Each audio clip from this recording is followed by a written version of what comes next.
প্রিয় শিক্ষার্থী বন্ধুরা, নবম দশম শ্রেণীর অনুশীলনী ১-এর ১৪ নম্বরের সদৃশ আবৃত্ত দশমিক ভগ্নাংশে প্রকাশ করব আমরা কিভাবে, সেটা নিয়ে আজকে আমরা এই ক্লাসটি আয়োজন করেছি। তো তোমরা মনোযোগ সহকারে আমার কথাগুলো শুনবে যে আমি কিভাবে সদৃশ আবৃত্ত দশমিক ভগ্নাংশে প্রকাশ করব। তো এই অঙ্কগুলো খুবই ইজি, জাস্ট তোমাকে একটু মনে রাখতে হবে, চর্চা করতে হবে, নিয়মিত করতে হবে। প্রথম থেকে শেষ পর্যন্ত ক্লাসটি করো। তা দেখো, ক নম্বরে 2.3 পৌনপুনিক, উপরের যে একটা ফোঁটা দেওয়া আছে এটাকে পৌনপুনিক বলে বা আবৃত্ত বলে। 5.23 পৌনপুনিক 5 পৌনপুনিক, আর এই যে পৌনপুনিক যেটা এটাকে বলে আবৃত্ত। আর এই যে 2, এটাতে কোনো পৌনপুনিক নেই দশমিকের পর, এটাকে বলে অনাবৃত্ত সংখ্যা। তো আমরা এখানে দুইটা সংখ্যা শিখলাম, যে একটা হলো আবৃত্ত সংখ্যা আর একটা অনাবৃত্ত সংখ্যা। এটি দশমিকের পরে যে ডিজিটগুলো থাকবে সেই ডিজিটের মধ্যে একটা আবৃত্ত আর একটা অনাবৃত্ত। এই দুইটা কথা তুমি যদি মনে রাখতে পারো তাহলে অঙ্কগুলো পারবে। আবার বলো, পৌনপুনিক যেটা এটাকে বলে আবৃত্ত, আর পৌনপুনিক ছাড়া যেটা সেটাকে বলে অনাবৃত্ত। ওকে, তাহলে আমরা এটার সমাধানটা করব। দেখো বন্ধুরা, এখানে আমি লিখেছি 2.3 পৌনপুনিক, 5.233 পৌনপুনিক 5 পৌনপুনিক। এখানে অনাবৃত্ত অংশের অঙ্ক সংখ্যা তোমার এটা মুখস্থ করার দরকার নেই। জাস্ট এখানে এই অঙ্কটার মধ্যে কি আছে ওটাই তোমার বাসায় তুমি লিখবা, যে এখানে অনাবৃত্ত অংশের মানে অনাবৃত্ত, যে আমি বলেছি পৌনপুনিক দশমিকের পর পৌনপুনিক নেই যেটা, সেটাকে অনাবৃত্ত বলে। অনাবৃত্ত অংশের অঙ্ক সংখ্যা যথাক্রমে, অঙ্ক সংখ্যা এখানে আছে, দেখো তো আবৃত্ত আছে, এর আগে কোনো অনাবৃত্ত সংখ্যা আছে? নেই।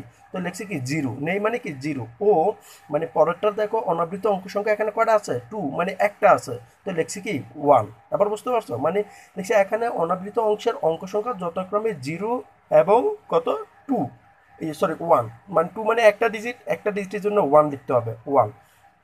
তাই অনাবৃত অংশের অঙ্ক সংখ্যা সর্বোচ্চ 1 হবে। মানে 0 আর 1 এর মধ্যে সবচেয়ে বড় যেটা সেটা হবে অনাবৃত অনাবৃত সংখ্যা। এবার বুঝতে পারছো? আচ্ছা, তদ্রূপভাবে আবার আমরা নিচে লিখবো যে আবৃত আবৃত অংশের অঙ্ক সংখ্যা। তোমার এই অঙ্কগুলা যদি সদৃশ যেটি করবা সেগুলো এগুলো লিখতে হবে। তো আবার আমরা কি লিখেছি আবারের মধ্যে, যে আবৃত, আমরা তো অনাবৃতটা কাজ শেষ করে ফেলছি। আবৃত অংশের অঙ্ক সংখ্যা যথাক্রমে, দেখো এখানে আবৃত্ত আছে কটা? একটা, তা আমি 1 লিখছি, একটা। এবং দেখো এখানে আবৃত্ত অঙ্ক সংখ্যা কটা? দুইটা। ডিজিট করা আবৃত্তর এই যে পৌনপুনিক আছে আবৃত্ত করা দুইটা, তাই কত? 2 লিখছি। এদের লসাগু, যখন আমরা এই আবৃত্তটা করবো এটা লসাগু করতে হবে। তো 2 আর 1-এর লসাগু কত হবে? 2 হবে। আবার বুঝতে পারছো কিভাবে করছি? মানে আমরা প্রথম লিখছি যে এখানে অনাবৃত্ত অংশের অঙ্ক সংখ্যা যথাক্রমে নেই তাই 0, এখানে একটা আছে তাই 1 লিখছি। তাই অনাবৃত্ত অংশের অঙ্ক সংখ্যা সর্বোচ্চ কত হবে? এই দুইটা থেকে যেটা বড় সেটা হবে, সর্বোচ্চটা হবে। আবার আবৃত্ত অংশের অঙ্ক সংখ্যা যথাক্রমে 1, এখানে একটা আছে 1, এবং এখানে দুইটা আবৃত্ত তাই আমি কত? 2 লিখছি। এদের লসাগু, 2 আর 1-এর লসাগু কত হবে? 2 হবে। আবার বুঝতে পারছো? তো আমরা লিখবো অতএব অতএব 2.3 পৌনপুনিক ইকুয়াল দাও। তো আমরা লিখতে পারি কি 2 পয়েন্ট। এখন কোশ্চেন যে দশমিকের পর কয়টা ডিজিট লিখবো, এটা মনে রাখবো। দশমিকের পর আমরা কয়টা ডিজিট লিখবো, এখানে তোমাকে আমি বলে দিই। দশমিকের পরে যেমন এখানে সর্বোচ্চ 1 পাইছো না, প্লাস আর লসাগু কত পাইছো? 2, এই 2 যোগ করলে কত হবে? 3। নোট। এবার বুঝতে পারছো? মানে সর্বোচ্চ যে সংখ্যাটা আসবে ওইটার সাথে লসাগুর যে রেজাল্টটা আসবে সেটা যোগ হবে, লসাগুটা কি হবে? যোগ হবে। 1 পাইছি, আর কত আমরা লসাগু 2 পেয়েছি, 2 আর 1-এ কত? 3। তার মানে দশমিকের পর আমার সংখ্যা হবে কটা? 3টা হবে। ডিজিট কটা হবে? 3টা। তো 3-র মধ্যে পৌনপুনিক আছে মানে 3 হবে, 3 3 3 হবে। আবার বুঝতে পারছো? 3টা নিছি কারণ 3-র মধ্যে পৌনপুনিক, তাই 3 রিপিট হবে বারবার। কয়বার লিখবো? আমরা যে ওখানে ক্যালকুলেশন করে বার করলাম যে 3 3বার হবে। এখন তোমার এখানে কয়টার মধ্যে আবৃত্ত হবে কয়টার মধ্যে অনাবৃত্ত হবে সেটা লেখা আছে, দেখো সর্বোচ্চ 1। তার মানে 1 মানে একটার মধ্যে কি হবে? অনাবৃত্ত হবে। লসাগু কত? 2, তার মানে দুইটার মধ্যে কি হবে? আবৃত্ত হবে। তো অনাবৃত্ত একটা আর আবৃত্ত কটা? দুইটার মধ্যে আবৃত্ত। দেখছো, দুইটার মধ্যে আবৃত্ত দিয়ে দিছি। বুঝতে পারছো এটা? আচ্ছা, তারপরটা দেখো, এবং এবং পরেরটা কি কি ছিল? 5.235, 3 and 5-এর মধ্যে পৌনপুনিক ইকুয়াল দাও। এখন দেখো তুমি 5 লিখবা, দশমিক লিখবা, দশমিকের পরে কয়টা ডিজিট লিখতে হবে? এখানে 3টা ডিজিট লিখতে হবে। তো 2 3 5 তিনটেই ডিজিট আছে, তাহলে দেখো 2 5 এটা আর রিপিট করা যাবে না, কারণ দশমিকের পর আমরা তিনটেই লিখবো। এখন কয়টার মধ্যে আবৃত্ত হবে আর কয়টার মধ্যে অনাবৃত্ত হবে বলে দাও তো। কারণ লসাগু কত 2, তার মানে দুইটার মধ্যে আবৃত্ত, দুইটার মধ্যে কি আবৃত্ত, আর সর্বোচ্চ কত 1, তার মানে 1 হলো অনাবৃত্ত, মানে একটা অনাবৃত্ত। এবার পাইছো, দেখো এটা দুইটা আবৃত্ত, এখানে দুইটা আবৃত্ত, এখানে একটা অনাবৃত্ত, এখানে একটা অনাবৃত্ত, তার মানে এটা আমার সদৃশ হয়ে গেছে। এটাই আমাদের নির্ণয় আনসার। কিন্তু এটা কি হতো জানো, 5.2353535 এভাবে চলতে থাকতো। হ্যাঁ, তাই আমরা কি করছি 5.235 লিখে 5 এবং 3 মধ্যে পূর্ণপূরক দিয়ে শেষ করে দিছি। এটাই আর কি। তো এটা আমার ক নাম্বারটা। আমি আরও খ নাম্বার করাবো, এটা 14 নম্বর সবগুলো অঙ্ক করাবো। তোমরা প্রথম থেকে শেষ পর্যন্ত ক্লাসটি দেখো, লাইক কমেন্টস করে জানিয়ে দাও যে তোমাদের কেমন লেগেছে, বুঝতে পেরেছো কিনা। না পারলে আবার আমি বুঝিয়ে দিব, পরবর্তী অঙ্ক আমরা চলে যাব।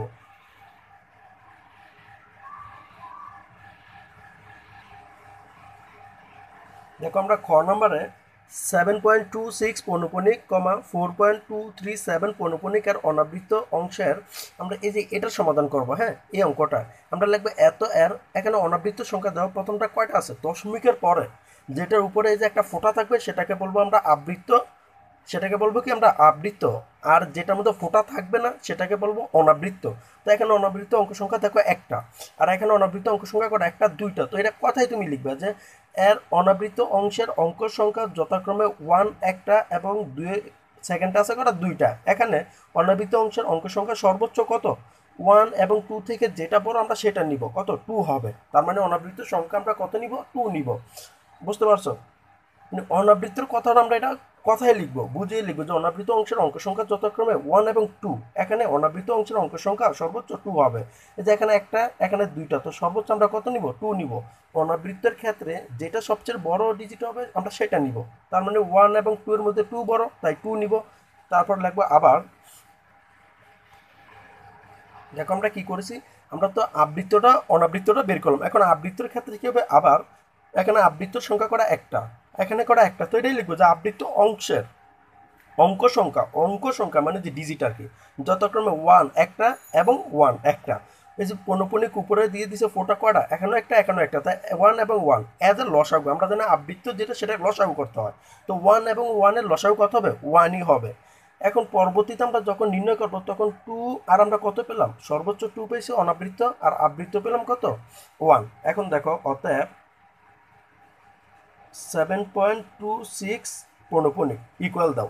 এখন তোমাকে নির্ণয় করতে হবে যে আমি 7 পয়েন্ট লিখবো, পয়েন্টের পর আমি কয়টা ডিজিট লিখবো, এখানে এই দশমিকের পর আমি কয়টা ডিজিট লাগবো সেটা দেখো। এখানে এই 2 এবং 1কে যোগ দাও, কত হবে 3। এটা কোথায় থেকে আনলাম, ওই যে সর্বোচ্চ আমরা রেজাল্ট কত পেলাম 2, আর এখানে পেলাম কত 1, তো 1 আর 2 এর যোগ করলে কত হবে 3। তার মানে আমরা দশমিকের পরে 3টা ডিজিট নিব। তাহলে এখন 2 6 লিখলাম, এখানে 2 6 আছে, পৌনঃপুনিক আছে কিসের মধ্যে, 6 এর মধ্যে, তার মানে 6 আরেকবার রিপিট হবে। ওকে, মানে এটা এইভাবে হতো যে 2 6 6 6 6 6 চলতে থাকবে, মানে 6 এর মধ্যে পৌনঃপুনিক মানে চলতেই থাকবে।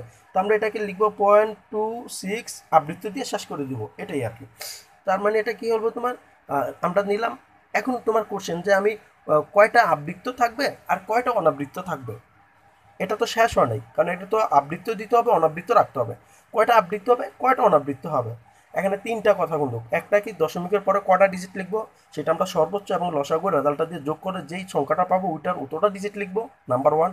নাম্বার 2তে এখানে আমরা অনাবৃত্ত রাখবো কয়টা, নাম্বার 3তে এখানে আবৃত্ত রাখবো কয়টা। তো দেখো অনাবৃত্ত রাখবো আমরা কয়টা, দেখো আমি সর্বোচ্চ কত বলছি 2, সর্বোচ্চ আমরা কত পেয়েছি 2, তার মানে দুইটা অনাবৃত্ত থাকবে। আর লসাগু পেয়েছি কত 1, মানে একটা কি থাকবে, আবৃত্ত থাকবে। তো একটা আবৃত্ত মানে 6 এর উপরে পৌনঃপুনিক দিয়ে দাও। দেখো 6 এর মধ্যে পৌনঃপুনিক মানে একটা আবৃত্ত হয়েছে, দুটো অনাবৃত্ত, এই যে 2 অনাবৃত্ত হয়ে গেছে, হয়ে গেছে। এবং সেকেন্ডটা দেখো সেম, 4.237 আবৃত্ত সমান, তার মানে 4 পয়েন্ট লিখবো। পয়েন্টের পর আমরা কয়টা ডিজিট লিখবো, এখানে আছে কয়টা, 3টা, আমরা লিখবো 3টা ডিজিটই, তার মানে এটাই হবে 237। এখন তোমার কোশ্চেন যে আমি কয়টার মধ্যে আবৃত্ত রাখবো, কয়টা অনাবৃত্ত রাখবো, সর্বোচ্চ দুইটা, দুইটা কি অনাবৃত্ত রাখতে হবে, বলাই আছে। তো একটা দুইটা অনাবৃত্ত রাখবো। আর লসাগুর রেজাল্ট কত 1, মানে একটা হবে আবৃত্ত, তো একটার মধ্যে আবৃত্ত দিয়ে দাও, অঙ্ক শেষ। এটাই নির্ণয়। এটা কিভাবে হতো, এটা হতো এরকম 4.23, এই 7 চলতেই থাকতো। তো এটাকে আমরা সদৃশ করে দিব, 4.237 লিখে 7 এর মধ্যে পৌনঃপুনিক দিয়ে দিব, এটাই। এটা আমরা খ নম্বরটা করলাম, এখন আমরা গ নম্বরটা করব। দেখো আমরা এই গ নম্বরটা সদৃশ আবৃত দশমিক ভগ্নাংশে প্রকাশ করব। এখন কিভাবে? দেখো 1 2 এখানে 3টা দিয়ে দিছে, এটাকে আমরা সদৃশ আবৃত ভগ্নাংশে কি করব? প্রকাশ করব আগের ক্লাসের মতো, আগের অঙ্কগুলোর মতোই। এখন আমরা দেখব প্রথমটায় দশমিকের পরে অনাবৃত্ত কয়টা আছে, এটাতে নেই, এটা তো অনাবৃত্ত নেই, এটা তো অনাবৃত্ত নেই, তার মানে অনাবৃত্ত পাওয়ার আমরা সর্বোচ্চ কত পাবো? আমরা 0ই পাবো, কারণ কেউ তো নেই। ওকে, ওটা আমরা বাংলায় লিখবো। তাহলে দেখো আবৃত্ত এখানে একটা আছে, এখানে 2টা আছে, এখানে 3টা আছে, এখানে একটা, এখানে 2টা, এখানে 3টা। এটা আমরা কথায় লিখবো। দেখো আমরা বাংলা লেখাটা কিভাবে লিখবো, যে এখানে অনাবৃত অংশের অঙ্ক সংখ্যা একটাই কত? 0, দ্বিতীয়টা তো 0 কারণ অনাবৃত নেই, তৃতীয়টা কি লিখবো? 0, এভাবে লিখবো। দেখো তো লিখে ফেলো তোমরা। দেখো এখানে আমরা এটাকে লিখেছি কি, এখানে অনাবৃত অংশের, আমরা অনাবৃত অংশটা আগে নির্ণয় করবো, যে এখানে অনাবৃত অংশের অঙ্ক সংখ্যা যথাক্রমে প্রথমটাও নেই 0, দ্বিতীয়টা অনাবৃত সংখ্যা নেই 0, তৃতীয়টা অনাবৃত সংখ্যা নেই, তাই কি 0। এত অনাবৃত অংশের অঙ্ক সংখ্যা হবে কত? 0, মানে তিনটার সর্বোচ্চ কত? 0ই হবে। আবার আবৃত, দেখো আবৃত অংশের অঙ্ক সংখ্যা যথাক্রমে কি, যথাক্রমে 1, প্রথমটা কত? একটা আবৃত্ত, পরেরটা একটা, 2টা আবৃত্ত, পরেরটা একটা, 2টা, 3টা আবৃত্ত, এদের লসাগু তো 3 দ্বিগুণে 6 আর 6 কে 6, লসাগু কত হবে? 6 হবে। তারপরে যেটা লিখবে যে অতএব 5.7 পৌনঃপুনিক মানে আবৃত্ত, এটাকে তুমি সদৃশ কিভাবে করবা? আমরা লিখবো 5 পয়েন্ট লিখার পরে যে 7 এর মধ্যে পৌনঃপুনিক, আমরা এখানে কয়টা ডিজিট লিখবো দশমিকের পর, সেটা কোথায় থেকে নির্ণয় করবো? এই যে এখান থেকে। সর্বোচ্চ এখানে আমরা কত? 0 পাইছি, আর এখানে লসাগু পেয়েছি কত? 6। তো 0 আর 6 এ যোগ দাও, কত হবে? 6ই তো হবে। তার মানে আমরা দশমিকের পরে কয়টা ডিজিট নিব? 6টা ডিজিট নিব। আমরা পেয়ে গেলাম 6টা ডিজিট নিব। ওকে, তো 6টা ডিজিট নাও। আমরা এখন 7-এর উপর পৌনঃপুনিক আছে, তার মানে 7টাই রিপিট হবে। 7 7 7, 3টা 4টা 5টা 6টা, 1 2 3 4 5 6টা লিখছি, কারণ আমরা 6টা লিখবো। এখন কোশ্চেন, যে এখানে আবৃত্ত থাকবে কয়টা, অনাবৃত্ত থাকবে কয়টা? আচ্ছা, আবৃত্তির মধ্যে আমরা সর্বোচ্চ কত পাইছি? 0, তার মানে আবৃত্ত থাকবে না। সরি, অনাবৃত্তর অংশ আমরা কত পাইছি? 0 পাইছি। অনাবৃত্তর সংখ্যা কি পাইছি? 0, তার এখানে আমরা নেই, 0 থাকবে। আর আবৃত্তর সংখ্যা কত? 6 পাইছি, লসাগু কত? 6, তার মানে 6টা থাকবে। তো দেখো এখানে আমরা কি করব? দশমিকের পরে 6টা ডিজিট লিখবো, আর এখানে অনাবৃত্ত সংখ্যা থাকবে না, কারণ 0 পাইছি। আর লসাগু কত? 6 পাইছি, 6টা আবৃত্ত হবে। তো এটা তো এই প্রথমটা পৌনঃপুনিক দিব, আর লাস্টেরটাই দিয়ে দিব, শেষ। তারপর এটা আসো দ্বিতীয়টা, 8 দশমিক লিখবো, 3 4 আছে পৌনঃপুনিক, মানে 3 4 রিপিট হতে থাকবে, কিন্তু কতবার লিখবো? ওই যে 6বার লিখবো। এখন পৌনঃপুনিক কোনটা হবে? দেখো 3 আর 4 আছে, তার মানে অনাবৃত্ত থাকবে না। তো অনাবৃত্ত না থাকলে এই প্রথমটা থাকবে, আর লাস্টেরটা দিয়ে দিবা, মানে মাঝখানেটিও হয়ে যাবে। তোমার লাস্টে দিলেই হবে, আর মিডলেরটাও বোঝায় যে এখানে পৌনঃপুনিক আছে। বুঝতে পারছো? তারপর লেখো এবং 6.245 আবৃত্ত। ওকে, সমান। এখন আমরা প্রথমে 6 পয়েন্টটা লিখবো। 6 পয়েন্ট লেখার পর 245, মানে এটা রিপিট হতে থাকবে। তো লেখো 245, এরকমভাবে কয়বার লিখবো, মানে কতবার লিখবো? 6বার। কয়বার? 6টা। একটা, দুটো, 3টা হয়ে গেছে, 245 লিখবো। ওকে, এখন আমরা অনাবৃত্ত সংখ্যা রাখবো কয়টা? একটাও না, কারণ 0 পাইছি। আর আবৃত্ত থাকবে কয়টা? 6টা। তার মানে প্রথমটা একটা দিয়ে দিবা, লাস্টেরটা একটা দিয়ে দিবা, বাস, এটাই সদৃশ হয়ে গেছে। তারপরেরটা আমরা করব। দেখো এখানে কি আছে? 12.32, মানে এখানে আবৃত্ত নাই, দুটাই কি অনাবৃত্ত। 2.19, 9-এর উপরে পৌনঃপুনিক, মানে আবৃত্ত একটা, অনাবৃত্ত একটা। 4.3256, 5 6-এর উপরে আবৃত্ত আছে, তার মানে দুইটা আবৃত্ত অনাবৃত্ত এখানে করা, দুইটা। তো আমরা লিখবো যে এখানে এখানে অনাবৃত্ত অংশের অঙ্ক সংখ্যা 2 1 এবং কত? 2, কারণ একটা 2টা, এখানে একটা, এখানে একটা 2টা, এভাবে লিখবো। দেখো আমরা কি লিখছি, যে এত এত এখানে অনাবৃত অংশের অঙ্ক সংখ্যা যথাক্রমে, এখানে অনাবৃত অঙ্ক সংখ্যা করা 2, 2টা লিখছি। এখানে অনাবৃত অঙ্ক সংখ্যা করা একটা, তাই 1 লিখছি। এবং এখানে অনাবৃত অঙ্ক সংখ্যা করা 2টা, তাই 2 লিখছি। এখানে অনাবৃত অংশের অঙ্ক সংখ্যা সর্বোচ্চ, অনাবৃত অংশের অঙ্ক সংখ্যা সর্বোচ্চ কত হবে? দেখো এখানে 2 1 2, এর মধ্যে সবচেয়ে বড় কোনটা? 2 বড়, তো 2 হবে। আবার আবৃত্তটা আসো, প্রথমটা আবৃত্ত আছে নাই, তো আবৃত্ত অংশের অঙ্ক সংখ্যা যথাক্রমে প্রথমটা নাই, তাই 0 লিখছি। আবৃত্ত এখানে কটা? একটা লিখছে, এবং লিখে এখানে আবৃত্ত কটা কয়টা আছে? 2টা, তাই আমি 2 লিখছি। এদের লসাগু কত হবে? 2 আর 1-এর লসাগু কত হবে? 2 হবে। এখন তুমি করবা অতএব সদৃশের মধ্যে কি হবে? 12.32 ইকুয়াল, এই তো।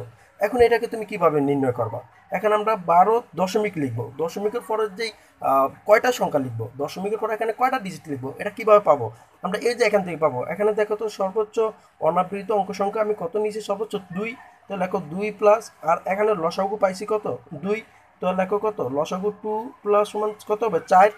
আবার বলি, অনাবৃত অংশ অঙ্ক সংখ্যা সর্বোচ্চ কত পাইছি, 2। তো প্লাস দাও। আর লসাগু পাইছি কত, এটা লসাগু 2, 2 পাইছি। তো 2 এ 2 4 করলে যোগ করলে কত হবে, 4 হবে। তার মানে দশমিক পর 4টা ডিজিট লাগবে। আমার আছে 3 2 আছে। এখন তো আর তো কোনো ডিজিট নাই, আবৃত্ত নাই যে আমি ওটা রিপিট করব। তো সেক্ষেত্রে জিরো দিলে কোনো মানের পরিবর্তন হয় না, তাই জিরো দিয়ে ফিল আপ করবা। তার মানে 1টা 2টা 3টা 4টা হয়েছে, ওকে। 4টা হওয়ার পরে এখন তোমার কন্ডিশন কি, কয়টা আবৃত্ত হবে আর কয়টা অনাবৃত্ত হবে। এই যে এখানে বলছি সর্বোচ্চ 2টা অনাবৃত্ত হবে, আর লসাগু এদের কত, 2 হবে। তার মানে এখানে আবৃত্ত হবে কয়টা, 2, 2টা হবে। তো 2টা যদি অনাবৃত্ত হয় তো 1টা 2টা পৌনঃপুনিক হবে না, আর 2টাতে কি আবৃত্ত হবে। তো লাস্ট 2টাতে যে আবৃত্ত দিয়ে দাও, হয়ে গেছে, ওকে। তারপর আসো, না বুঝলে তোমরা কমেন্টসে বলে দিও, আমি বোঝানোর জন্য তোমাদের চেষ্টা করবো। 2.19 পৌনঃপুনিক সমান আমরা লিখবো কি, 2 পয়েন্ট লিখবো। তারপর আমরা এরপরে কয়টা ডিজিট লিখবো, 4টা ডিজিট লিখবো, যে 4 পাইছি। তো 19 আছে, তো 1 লিখো। 9-এর মধ্যে পৌনঃপুনিক আছে, তার মানে 9ই রিপিট হবে। তোমার ওই 4টা ফিল আপ করতে কি 9 বারবার লিখতে হবে, কারণ 9-এর মধ্যে কি আসলো, পৌনঃপুনিক ছিল 1 9 করে 1টা 2 3টা 4টা লিখে ফেলছি। 1 হবে না, কারণ 9ই হবে, 9-এর মধ্যে পৌনঃপুনিক। এখন অনাবৃত্ত থাকবে কটা, 1টা 2টা সর্বোচ্চ, আর আবৃত্ত হবে কটা, যে লসাগু 2, 2টার মধ্যে আবৃত্ত দিয়ে দাও, 9-এর উপরে পৌনঃপুনিক দিয়ে দাও। এবং দেখো 4.3256, 5 and 6-এর মধ্যে পৌনঃপুনিক, ওকে। তো আমি লিখবো 4 পয়েন্ট লিখবো, লেখার পরে কটা ডিজিট লিখবো, 4টা। তো দেখো এখানে কিন্তু 1 2 3 4টা দিয়েই দিছে, তো সেম হবে 3 2 5 6। অনাবৃত্ত সংখ্যা থাকবে কটা, 2টা। আবৃত্ত হবে কটা, 2টার মধ্যে আবৃত্ত দিয়ে দাও। দেখো প্রত্যেকটাই সেম, 2টা আবৃত্ত 2টা আবৃত্ত 2টা আবৃত্ত, 2টা অনাবৃত্ত 2টা অনাবৃত্ত 2টা অনাবৃত্ত। এটা কি বলে, সদৃশ দশমিক ভগ্নাংশে প্রকাশ করা, ওকে। তো এটাই শেষ ক্লাস আমার আজকের 14 নম্বর। পরবর্তী ক্লাসে আমরা 15 নম্বরের যোগফল নিয়ে নির্ণয় করবো, যোগ করো, কিভাবে যোগগুলো করতে হয়। তা আল্লাহ হাফেজ।